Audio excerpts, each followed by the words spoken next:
Mr. Trump's conviction. And they approached me because they know I'm an attorney, and they were trying to sort through the meaning of the conviction. And so one of them asked me, so Donald Trump was convicted on criminal charges? I said, yes. And he still gets to run for president? And I said, yes.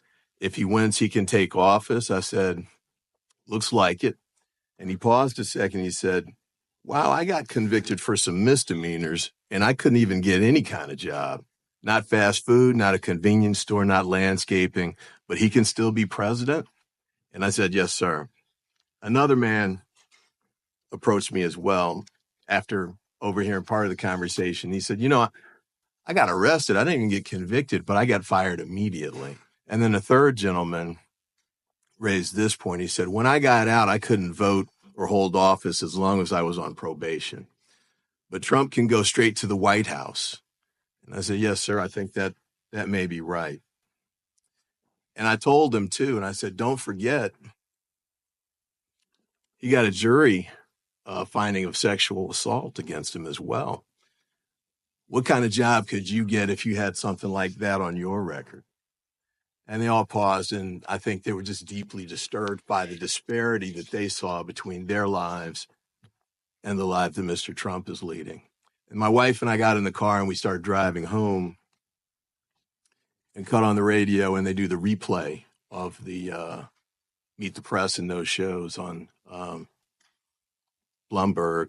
And I heard Mr. Trump giving a quote about 2 tiers of justice and how unequally he's been treated.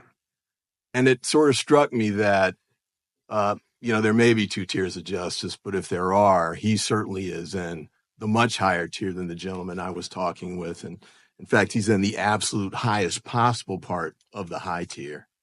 And as Ms. Bush mentioned a few moments ago, Donald Trump had millions of dollars to spend on his defense. He hired lawyers from across the country to be his trial lawyers, to handle his appeals and the like.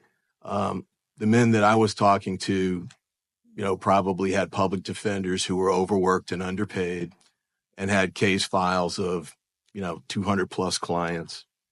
And I'm sure they didn't have anybody like the Speaker of the House showing up at their trial, bringing 20 other plus House members, Republican House members, to stand outside and make public attacks on the judge and the prosecutors in an obvious and unfortunate attempt to influence the jury. The men that I talked to, some of them had gone to jail, but they knew that no matter what happens in this case or cases that are coming, the chances of Donald Trump going to jail are slim and none.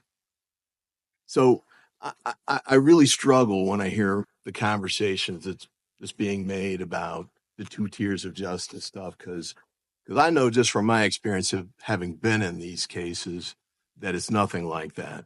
And I also know that even if he doesn't go to jail and he's put on probation, the things that these men had to go through on probation or parole is different than what he's going to face. I mean, they're not going to be delaying cabinet meetings so he can have his mandatory appointment with his probation officer.